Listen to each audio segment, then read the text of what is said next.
Lockdown lockdown lockdown and now lockdown 4। कुछ लोगों को तो ये अभी भी बहुत डरावना लग रहा होगा। कुछ लोगों को इसके साथ जीने की आदत पड़ गई होगी। क्या आपको भी ऐसा ही लगता है? आज का हमारा टॉपिक लॉकडाउन क्यों, कैसे, कब, किसके साथ, इससे डरना चाहिए या नहीं, इस लॉकडाउन पीरियड का हम कैसे अच्छा इस्तेमाल कर सकें या इससे कैसे हम कुछ सीख सकें, इस पर रहेगा। उससे पहले मेरा परिचय। दोस्तों, मेरा नाम गुरदेव सिंह सैनी। मैं अपने माता पिता का लाडला, भाइयों बहनों का लाडला, 2 खूबसूरत बच्चों का पिता, एक बहुत ही इंस्पायरिंग वुमेन का पति और बहुत ही सपोर्टिव और अच्छे आप जैसे दोस्तों का दोस्त, साथी। मैंने अपने जीवन के 23 साल के करियर में बहुत सारे उतार चढ़ाव देखे, बहुत सारे फेजेस देखे, जिसमें एक लेबरर के तौर पे काम करना, ऑटो रिक्शा ड्राइवर के तौर पे काम करना, होम ट्यूटर के तौर पे काम करना, इसके अलावा सेल्समैन, फार्मिंग और कॉरपोरेट का कुछ एक्सपीरियंस, जिसमें बैंकिंग, इंश्योरेंस और वो लेवल जहाँ पे एक मामूली एजेंट से लेके सेल्स मैनेजर से ब्रांच मैनेजर और सीनियर टेरिटरी मैनेजर तक का सफ़र। इसके बाद पूरा फुल फ्लैज एक बिजनेसमैन या सर्विस प्रोवाइडर आप कह सकते हो। इस सफ़र में ऑलमोस्ट अगर 23 साल को कन्वर्ट करूं तो लगभग 7 या 8 साल हर एक सेगमेंट में मैंने बिताए हैं। तो इन 7 या 8 सेगमेंट में जो कुछ मैंने सीखा वो आज बदलता हुआ नज़र आ रहा है। बहुत कुछ बदला है। आपने भी महसूस किया होगा कि अब क्या कुछ बदल रहा है, क्या कुछ नहीं बदल रहा। कुछ लोग इसके साथ बदल रहे हैं, कुछ लोग इसके साथ नहीं बदल पा रहे और वो थोड़े से परेशान हैं। तो ये लॉकडाउन जिसके बारे में आज हम बात करेंगे, छोटा सा टॉपिक है। आप लोगों को बहुत ज्ञान है, मेरे से भी ज़्यादा, लेकिन मैं अपने विचार रखने की अनुमति चाहूँगा कि मैं लॉकडाउन के बारे में मैं क्या सोचता हूँ और ये लॉकडाउन कैसे होना चाहिए। तो चलिए आज के इस टॉपिक पे हम बात करते हैं लॉकडाउन। जैसे कि आप सबको मालूम है कि लॉकडाउन 4 का भी अनाउंसमेंट लगभग हो चुका। हमने 3 फेज़ देखे। पहला फेज़ बहुत ज़्यादा डरावना लगा, दूसरा कुछ डरावना लगा, तीसरे में हम थोड़े से आदी हो गए और अब शायद कुछ चिंताएं भी हैं, कुछ आदी भी हो गए। लेकिन क्या ये लॉकडाउन वाकई में डरावना है? क्या हमने पहले कभी ये लॉकडाउन नहीं देखा? आप सोच के देखिए। आ रहा है याद कुछ? नहीं? तो चलिए मैं कुछ एग्जाम्पल के साथ आपके साथ शेयर करने की कोशिश करूंगा। सबसे पहले तो ये कि लॉकडाउन जो है वो किस लिए किया जाता है। लॉकडाउन हमेशा इसलिए किया जाता है ताकि किसी अदृश्य इनविजिबल महामारी या अदृश्य दुश्मन से अपना बचाव किया जा सके। ऐसा दुश्मन जिसको हम देख नहीं पाते लेकिन वो हमारे आसपास होता है, तो उससे बचाव करने का यही तरीका होता है कि हम अपने आप को लॉकडाउन करें। आपने देखा होगा पुरानी कहानियों में, पुराने उसमें, कि राजा महाराजा जब जंग पे जाते थे तो अपने प्रजा को, अपने महल को जो था वो बंद करके रखते थे। और कई बार बाहर सेना जो होती थी किले के 2-2 महीने, 3-3 महीने उन पे आक्रमण करती थी, तो वो अपने आप को लॉकडाउन रखते थे उसी महल के अंदर, ताकि किसी को नुकसान ना हो, उनके अपनों को नुकसान ना हो। तो ये एक ऐसा विषय है लॉकडाउन जो अकेला उस वक्त ही नहीं, अभी भी हम लोग इसको रोज की जिंदगी में यूज करते हैं। आप देखिए, एक माँ अपने बच्चे को गलत बच्चों की संगत से बचाने के लिए उनको लॉकडाउन करके घर के अंदर छुपा के रखती है, बाहर नहीं जाने देती। आप भी ऐसा करते हैं, होता होगा आपके घर में भी। दूसरा, जैसे अभी जून जुलाई गर्मी आ रही है, छुट्टियां होती हैं, बच्चों का मन, मेरा मन भी करता होता था, बच्चों का मन भी करता है कि हम बाहर जा कर के लेकिन हमें डर रहता है कि बच्चे जो हैं वो कहीं बीमार ना हो जाएं। धूप जो है बहुत ही कड़कती हुई धूप है, और कुछ भी लू कभी भी लग सकती है, कुछ भी ऐसी अदृश्य, कुछ ऐसा अनसर्टेन हो सकता है जिससे कि बच्चे बीमार हो सकते हैं। तो हम उनको लॉकडाउन करके, मतलब कुंडा लगा के घर के अंदर रखते हैं। बाहर लॉक भी लगा देते हैं, कभी हमारे शरारती बच्चे होते हैं तो हम घर में लॉक भी लगा कर रखते हैं। यही नहीं, हमारे जब एक प्रेग्नेंट वुमेन होती है तो उसको भी बचा कर रखा जाता है, लॉकडाउन रखा जाता है। नव जन्मे शिशु को भी बाकी लोगों से नहीं मिलने दिया जाता, तो that is also a part of lockdown. तो लॉकडाउन ऐसा नहीं है कि हमने पहली बार देखा है, इसके अलावा भी बहुत सारे एग्जाम्पल हैं। आपने 1857 की लड़ाई देखी, तब भी लॉकडाउन था। 1947 देखा, बहुत सारे लोग अपने अपने घरों में रहते थे, छुपते थे ताकि कोई अदृश्य दुश्मन उन पर नुकसान ना कर सके, उनके बच्चों को नुकसान ना कर सके। आप लोगों ने भी बहुत सारे देखे होंगे, मैं अपने कुछ एक दो एक्सपीरियंस शेयर कर सकता हूं, क्योंकि मैं सिख फैमिली को बिलोंग करता हूं। तो सबसे डरावना लॉकडाउन जो मैंने अपनी ज़िंदगी में पहला अपने बचपन में देखा, तब मैं सिर्फ 9 साल का था, 1984, शायद बहुत सारे लोगों को याद होगा। 1984 एक ऐसा दौर जिसमें हमें ही नहीं, हमारे माता पिता भाई बहन सबको अपने घरों में कैद रहना पड़ा अपने बचाव के लिए। एक ऐसा दंगा फसाद था जिसमें कुछ नहीं मालूम था कि क्या होगा क्या नहीं हो सकता, और बहुत कुछ जिन्होंने इसका पालन नहीं किया, घरों के अंदर नहीं रहे, या अपने दोस्तों या अपने अच्छे दोस्तों के बीच में नहीं रहे, वो इसका खामियाजा भी भुगतना पड़ा। उसके बाद इसका रिजल्ट आया 1990 का दौर, जब हम सब फिर लॉकडाउन में थे। सिख, हिंदू, मुस्लिम, ईसाई सब पंजाब, जी हाँ पंजाब, जब पंजाब में वो दौर था कि शाम होने से पहले सब अपने अपने घरों में छुप जाते थे। लोग ठीकरी पैरे लगाते थे कि कोई गांव में ना घूम जाए। हमें अपने अपने घरों, परिवारों को लॉकडाउन करके रखना पड़ता था। इवन यहाँ तक कि अपने नित्य कर्म, क्योंकि तब टॉयलेट नहीं होते थे। बहुत सारे लोगों को याद होगा कि तब घरों में टॉयलेट नहीं होते थे। बहुत सारे लोगों को अपना नित्य कर्म करने के लिए भी टाइमिंग देखनी पड़ती थी, बाध्य होना पड़ता था, वो मर्जी के टाइम पे नहीं जा सकते थे। तो ऐसा वक्त सबने देखा। 2008 फाइनेंशियल, अगर ये पहले दोनों की बात करूं तो ये दंगा फसाद से रिलेटेड था, कोई टेररिज्म से रिलेटेड था। लेकिन 2008 में, 2009 में आर्थिक, जब हमारा शेयर मार्केट क्रैश हुआ, उस वक्त भी बहुत सारे लोगों ने लॉकडाउन देखा। एंड नाउ कोरोना वायरस हम सबके सामने, कहाँ से आया, कैसे आया, किसी को नहीं मालूम। कहाँ पर है, किसके पास नहीं है, किसी को नहीं मालूम। लेकिन इससे बचने के लिए सिर्फ और सिर्फ एक ही ऑप्शन है, वो है अपना बचाव। और अपना बचाव सिर्फ और सिर्फ लॉकडाउन। लॉकडाउन अगर हम देखें तो हमें बहुत मुश्किल लग रहा है। क्यों? क्योंकि हमें इसकी आदत नहीं। ये हमें अपनों से, अपने काम से दूर रहने के लिए कहता है, इसलिए हमें अच्छा नहीं लगता। ये हमें गवर्नमेंट के राजा, जिसको हम राजा बोलते हैं, हमारे जो सीएम हैं, पीएम हैं, उनके ऑर्डर को मानने के लिए बाध्य करता है, चाहे वो हमें अच्छा लगे या ना लगे। और हम लोग बहुत ईगोइस्टिक हैं, सब ईगोइस्टिक हैं, सबकी अपनी अपनी ईगो है, तो किसी का हुक्म मानना किसी को अच्छा नहीं लगता। इसीलिए लॉकडाउन मुश्किल लग रहा है। तीसरा, सबको ये फिक्र तो है ही कि भाई इतने दिन अगर रहेंगे तो खाएंगे पिएंगे क्या, कमाएंगे क्या, आर्थिक। लॉकडाउन में हमें सोशल डिस्टेंसिंग का ध्यान रखना है।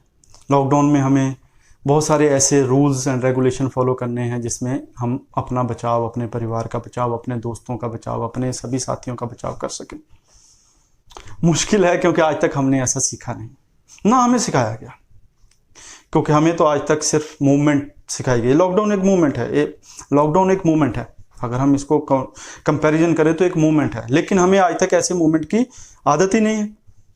क्यों नहीं है? क्योंकि हमें सिखाया गया कि जब भी कोई मूवमेंट होगी तो हमें गैदरिंग करनी है। बहुत सारे लोग जो हैं वो गैदर होंगे, कुछ ना कुछ वो एक एजेंडा लेकर गैदर होंगे और अपना व्यू रखेंगे और अपनी ताकत दिखाएंगे, ताकि सरकार पर या किसी जो भी दुश्मन है या जो हमें चीज़ अच्छी नहीं लग रही वो उससे भाग जाए।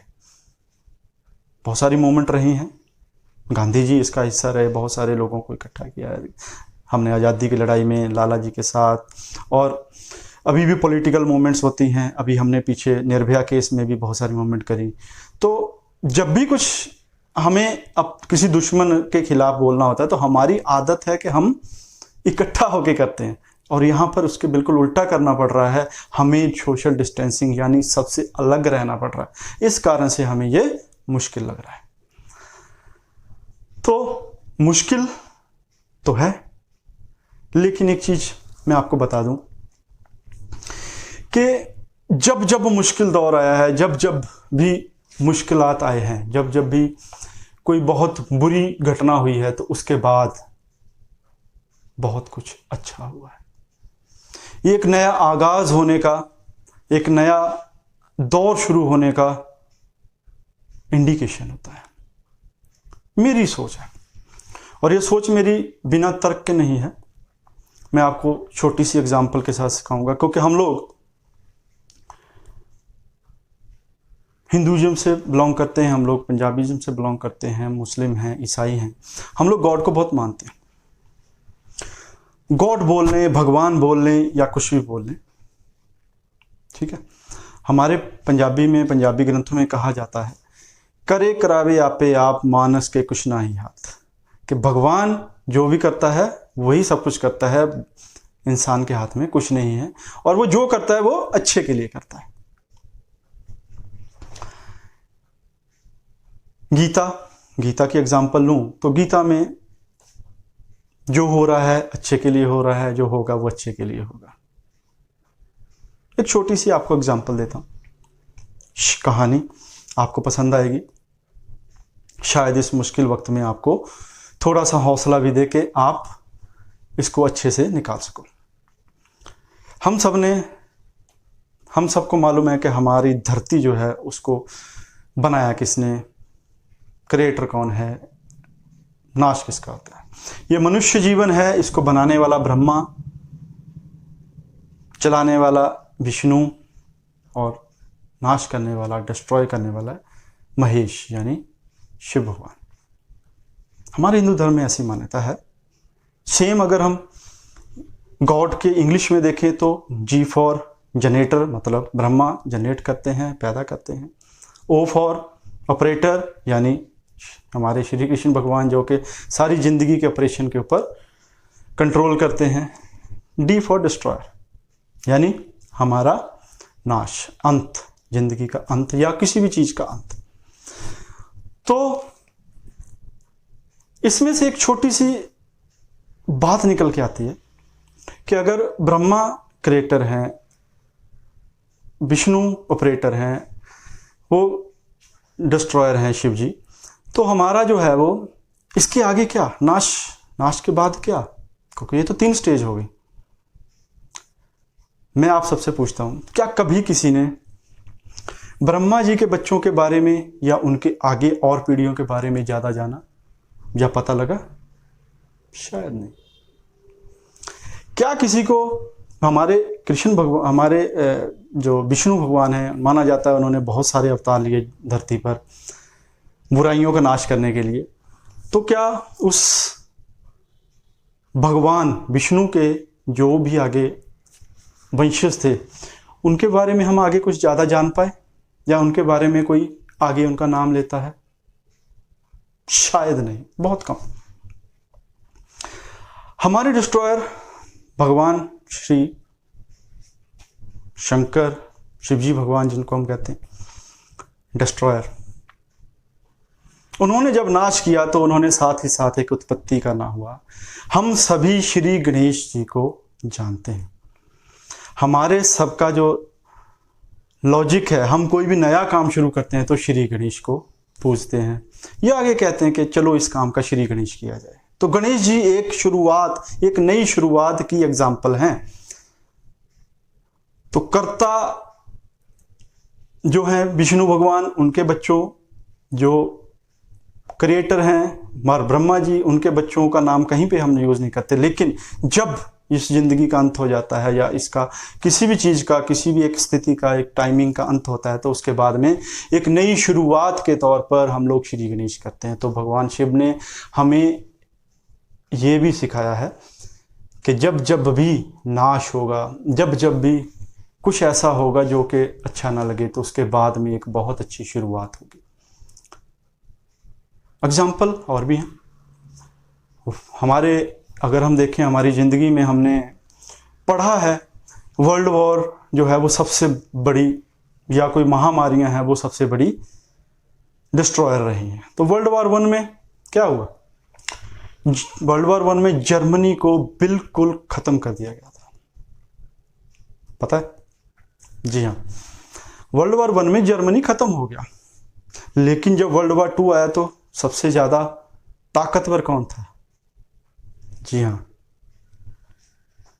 जर्मनी एक ताकतवर देश के रूप में वर्ल्ड वॉर 2 में आया। हिटलर, अभी भी सबको नाम दिमाग में सबके हिटलर का शब्द जो है वो गूंजता है। तो जब वर्ल्ड वॉर 1 में डिस्ट्रॉय हुआ जर्मनी का, तो किसका क्रिएशन हुआ? हिटलर का। ऐसे वर्ल्ड वॉर 2 में किसका नाश हुआ? Hiroshima Nagasaki. जापान के बारे में हम सबको मालूम है। लेकिन उसके बाद क्या हुआ? जापान दुनिया की सबसे बड़ी टेक्नोलॉजी, सबसे बड़ा डेवलप्ड कंट्री के तौर के ऊपर उभर के आया। चलिए, ये तो फॉरेन की बात है, हम इंडिया की बात कर लेते हैं। कोरोना चल रहा है तो कोरोना से रिलेटेड बात करते हैं। कोरोना से रिलेटेड अगर हम बात करें तो इससे पहले महामारी आई थी प्लेग। हमारे इंडिया का धुरा कहाँ पे था? सूरत, गुजरात। जी हाँ, आपने सही सुना, सूरत, गुजरात। प्लेग, तो प्लेग जब सूरत में आई तो सूरत तबाह हो गया। लेकिन जब वो तबाह हो गया उसके बाद आज सूरत ही है जो हमारे इंडिया में पहले गुने चुने 5 या 10 सिटीज़ में आता है डेवलप्ड में। है ना कमाल की बात? दूसरी एग्जांपल ले लेते हैं। भूचाल, सबसे बड़ा भूचाल हमारे गुजरात में कच्छ में आया था ना। तो अगर वो कच्छ में आया था, सबसे बड़ा नुकसान वहाँ पर हुआ, तो उसके बाद में सबसे डेवलप्ड कच्छ, आज आप जाकर देखिए, जो कच्छ है वो बहुत सबसे डेवलप्ड सिटीज़ में आता है। तो दोस्तों, मेरा कहने का तात्पर्य यही है, मेरे कहने का लॉजिक यही है कि जब जब भी ये होता रहेगा, नुकसान होता रहेगा, या कुछ महामारी आती है या कुछ बड़ी मुसीबत आती है, तो वो साथ में अपॉर्चुनिटीज़ लेकर आती है। उन अपॉर्चुनिटीज़ को हमें देखना होगा, वो क्या अपॉर्चुनिटी होगी, और उनको, इन मुश्किलों को पार करते हुए उसके ऊपर तक हमें जो है वो जाना होगा। मैं फिर से कहूँगा, गीता का सार, जो हो रहा है अच्छा हो रहा है, जो होगा अच्छा होगा। डरता क्यों है? आप एक डेवलपमेंट की आंधी के आने का इंतजार कीजिए, विश्वास कीजिए, डेवलपमेंट, एक उन्नति की आंधी आने को तैयार है। हमारे इंडिया में, हमारी इस धरती पर उन्नति की आंधी आने को तैयार है। आप लोग उसके लिए रेडी हैं, आप लोग उसके लिए रेडी हो जाइए। जी हाँ, मैं आपको कह रहा हूँ, आप विश्वास कीजिए, एक उन्नति की आंधी आने को तैयार है। ये कोरोना वायरस एक ऐसी आंधी, ऐसी उन्नति की आंधी लाएगी जो हम सबके जीवन का ढंग बदल देगी, हम सबको नया जीवन देगी, नए तरीके से जीना सिखाएगी और नए जीवन की शुरुआत होगी। इन्हीं शब्दों के साथ मैं आपसे विदा लेता हूँ। आपको अच्छा लगे तो चैनल सब्सक्राइब कीजिए, इस वीडियो को जितना शेयर कर सकते हैं शेयर कीजिए। मेरी वेबसाइट है www.coachgurudev.com। मेरे सोशल लिंक्स हैं लिंक्डइन, फेसबुक और इंस्टा पे, आप कोच गुरुदेव के नाम के ऊपर देख सकते हैं। मैं डिस्क्रिप्शन में नीचे इनको डाल भी दूंगा अगर आप लोग करेंगे। अगर आप लोग चाहते हैं कि मेरा साथ आगे आपके बना रहे, ऐसी बातें मैं आपको और बताता रहूं, तो आप बेल आइकन भी बजा दीजिए। और आप इसमें नीचे कमेंट में अपना लिंक लिखिए या अपने बारे कुछ शब्द लिखिए, आपको कैसा लगा है। मैं आपको अपने एक प्राइवेट ग्रुप, जो कि मेरा बिल्कुल फेसबुक का और टेलीग्राम का प्राइवेट ग्रुप है, जिसमें हम सिर्फ और सिर्फ आगे बढ़ने की, उन्नति की बातें करते हैं, बहुत सारे लोग उसमें जुड़ रहे हैं। तो आप भी उसमें जुड़िए, इस उन्नति की आंधी में हिस्सा बनिए। धन्यवाद, नमस्कार। कोरोना वायरस से बचाव रखिए और सेफ रहिए। Thank you.